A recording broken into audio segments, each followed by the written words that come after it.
আপনি গড়ে থাকেন কিংবা গড় থেকে বের হন, বাংলাদেশ এমন একটা পরিস্থিতি দাঁড়িয়েছে যে মৃত্যু আপনাকে তাড়া করছে। হয় আপনি খুন হবেন, না হয় রাস্তায় লাশ হবেন, অথবা নদীতে পড়ে ডুবে মৃত্যুবরণ করবেন। আজকে যে ট্র্যাজেডি ঘটে গেল, আপনারা জানেন পদ্মার দৌলতিয়া যে ফেরিঘাটে যে অর্ধ শতাধিক যাত্রী নিয়ে বাসটি ডুবে যায়।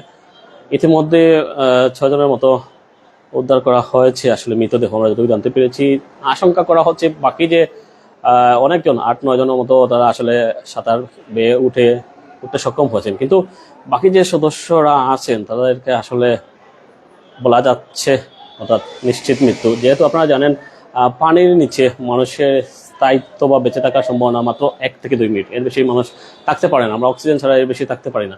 তো যে বিষয়টা হচ্ছে, বাংলাদেশের যে মৃত্যুর মিছিল সেটা কেন দিন দিন বাড়তেছে, এটার জন্য আসলে আমাদের করণীয় কি? আমরা আসলে এমন একটা দেশে জন্মগ্রহণ করেছি, এমন একটা দেশেই বাস করি।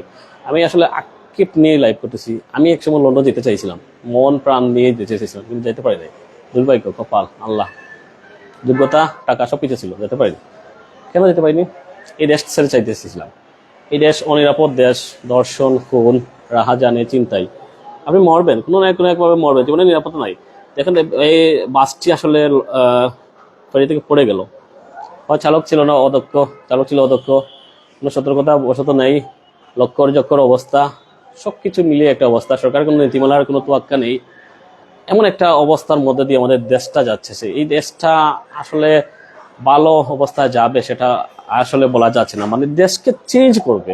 আমরা 5 আগস্টের পর থেকে যে দেশকে নিয়ে আশা করেছি একটা আমাদের দেশ হবে, আমাদের সবার দেশ হবে, সেই দেশটা আসলে হয়নি। কি কারণে হয়নি? দুর্নীতি, বিভিন্ন কারণে হয়নি। সেই ক্ষেত্রেটা আমরা আসলে বের হতে চাচ্ছি।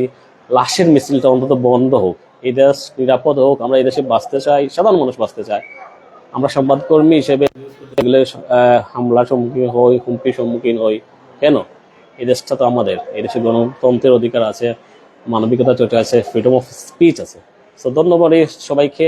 আপনারা সবাই আসলে সতর্ক হবেন, নিজের জীবনের নিরাপত্তা নিশ্চিত করুন। সরকার কতটুকু নিরাপত্তা নিশ্চিত ভালো করে জানেন।